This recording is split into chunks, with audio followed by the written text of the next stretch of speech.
Hi everyone. So today I'm going to talk to you about my week.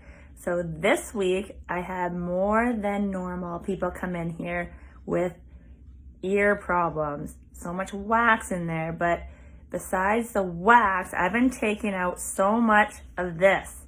This is gauze. That does not belong in the ear, please. Nothing bigger than your elbow should be going in that ear. And also, people have been using Kleenex. Pieces of Kleenex I've been taking out. So this Kleenex and this gauze does not belong in the ear. Please don't do that. If you feel like you guys have wax buildup or wax in there, use mineral oil or cooking olive oil, 2 to 3 drops. Pick 3, 4, 5 days out of the month. Pick those days, put in those drops, 2 to 3 drops, twice a day, morning and night. So it allows the wax to soften up and come out. Hopefully that helps, and please, no gauze and no Kleenex. Bye.